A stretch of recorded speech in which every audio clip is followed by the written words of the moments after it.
But Professor Potter, I know what I'm talking about, she said shortly. She bent down and gathered up the vellum books. I suggest you all go back outside and enjoy the sunshine. But they didn't. It's tonight, said Harry, once he was sure Professor McGonagall was out of earshot. Snape's going through the trapdoor tonight. He's found out everything he needs, and now he's got Dumbledore out of the way. He sent the note. I bet the Mystery of Magic will get a real shock when Dumbledore's turn up. But what can we? Hermione gasped. Harry and Ron wheeled around. Snape was standing there. Good afternoon, he said smoothly. They stared at him. You shouldn't be inside on a day like this, he said, with an odd twisted smile. We were, Harry began, without any idea what he was going to say. You want to be more careful, said Snape. Hanging around like this, people will think you're up to something. And Gryffindor really can't afford to lose any more points, can it? Harry flushed. They turned to go outside, but Snape called them back. Be warned, Potter.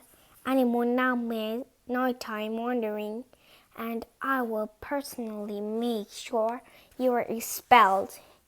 Good day to you. He stood off in the direction of the staff room. Out on the stone steps, Harry turned out the others. Right, here's what we've got to do, he whispered urgently. One of us has got to keep an eye on Snape. Wait outside the staff room and follow him if he leaves it. Hermione, you'd better do that. Why me? It's obvious, said Ron. You can pretend to be waiting for Professor Flitwick, you know. He put a high voice. Oh, Professor Flitwick, I'm so worried. I think I got question 14B wrong. Oh, shut up, said Hermione. But she agreed to go and watch out for Snape. And we'd better stay outside the third corridor, Harry told Ron. Come on. But the part of the plan didn't work. No sooner had they reached the door, whispering Fluffy from the rest of the school, than Professor McGonagall turned up again, and this time she lost her temper. I suppose you're thinking you're harder to get past than a pack of achievements, she stormed. Enough of this nonsense. If I hear you come anywhere near here again, I'll take another 50 points from Gryffindor. You Weasley, from my own house. Harry and Ron went back to the common room.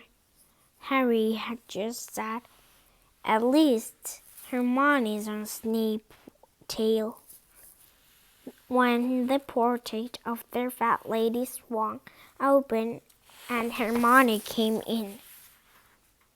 I'm sorry, said Hermione. Snape came out and asked me what I was doing, so I said I was waiting for Flitwick, and Snape went to get him, and I've only got away. I don't know where Snape went. Well, that's it then, isn't it? Harry said. The other two stared at him.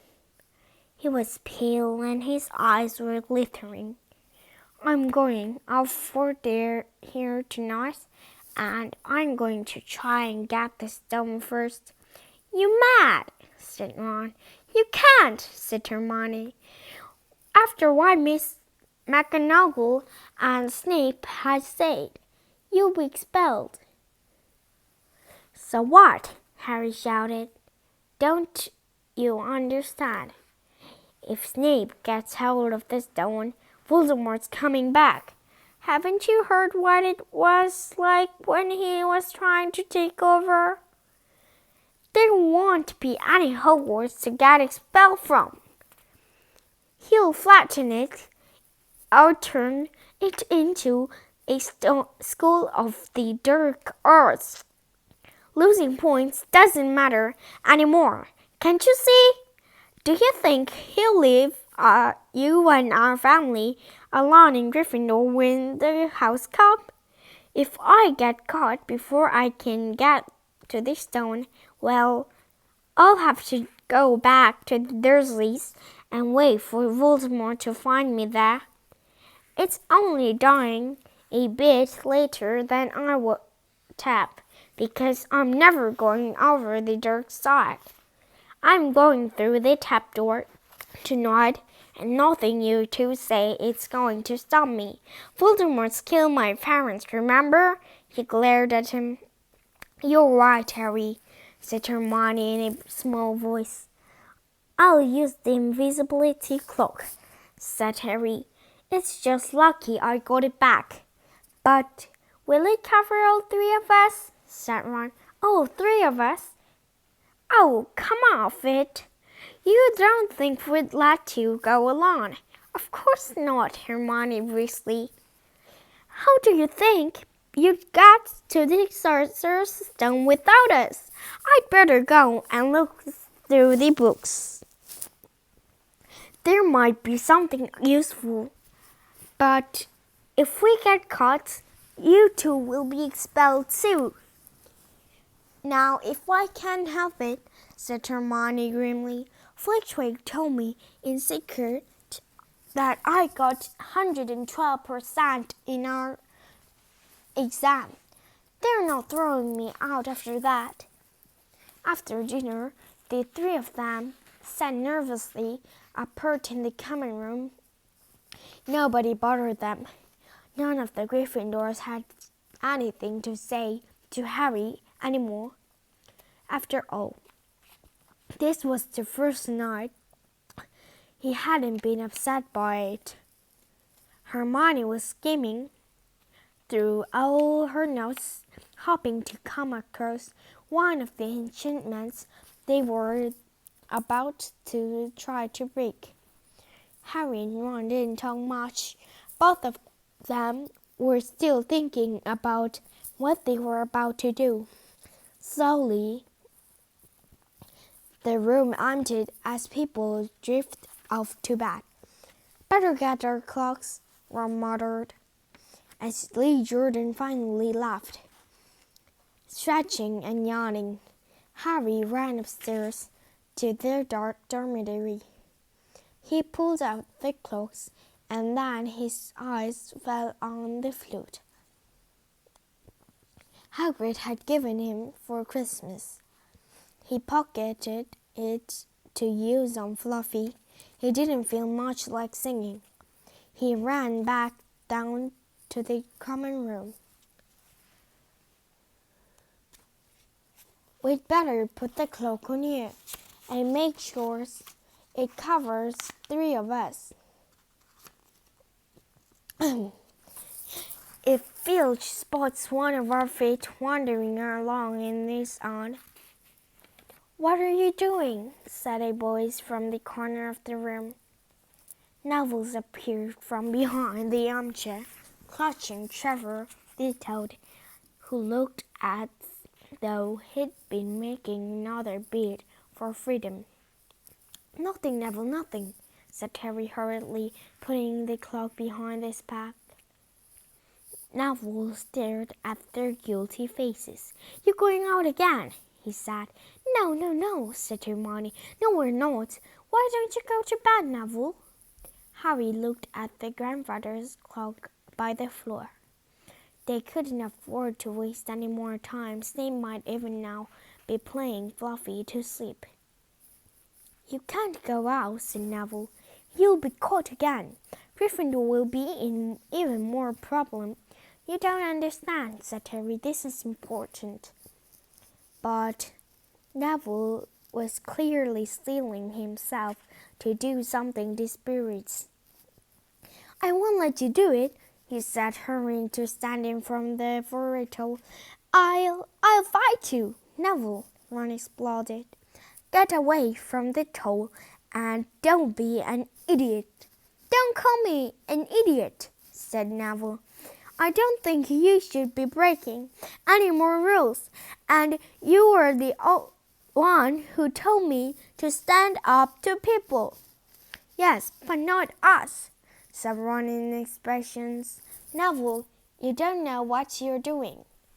He took a step forward, and Neville dropped Trevor the toad, who leapt out of sight. Go on, then. Try and hit me, said Neville, raising his fist. I'm ready. Harry turned to Hermione. Do something, he said desperately. Hermione stepped forward. Neville, she said, I'm really sorry about this. She raised her wand. Professor Tollers, she cried, pointing at Neville. Neville's arm snapped to his sides. His legs sprang together. His whole body rigid. He swayed. There he stood, and then fell flat on his face, stiff as a board. Hermione ran to turn him over. Neville's jaws were jammed together, so he couldn't speak. Only his eyes were moving, looking at them in horror. What have you done to him? Harry whispered. It's a full-body blind, said Hermione miserably. Oh, Neville, I'm so sorry. We had to. Neville, no time to explain, said Harry. You'll understand later, Neville, said Ron as they stepped over him and pulling on the invisibility cloak, but leaving Neville lying and motionless on the floor didn't feel like a very good omen. In their nervous state, every statue shadow looked like Filch, every distant breath out of wind sounded like thieves swooping down on them. At the foot on the first set of stairs, they spotted Mrs. Norris scowling near the top. Oh, let kick her, just this once, Ron whispered in Harry's ear, but Harry shook his head. As they climbed carefully around her, Mrs. Norris turned her lamp-like eyes on them, but didn't do anything. They didn't meet anyone else until they reached the staircase up to the third floor. Peeves was bobbing halfway up, loosening the carpet so that people would trip. Who's that? He said suddenly as they climbed toward them. He narrowed his wicked black eyes. Know you're there, even if I can't see ya. Are you Goldie or Gusty or we students beastie? He rose up in the air and floated, squinting at them. Should call Filch? I should, if something is creeping around unseen. Harry had an idea. Peeves, he said in a hoarse whisper. The bloody Baron has his own reason to being invisible. Peeves almost fell out of the air in shock. He caught himself in time and hovered about a foot of the stairs. Oh, sorry, you bloodiness, Mr. Baron, sir, he said grisly. My mistake. I didn't see you, of course I didn't. You're invisible. Forgive old Peevesy. His little joke, sir. I have business here, Peeves, croaked Harry. Stay away from this place tonight. I will, sir. I most certainly will, said Peeves, rising up the air again. Hope your business got well, Baron. I'll not bother you. And he scooted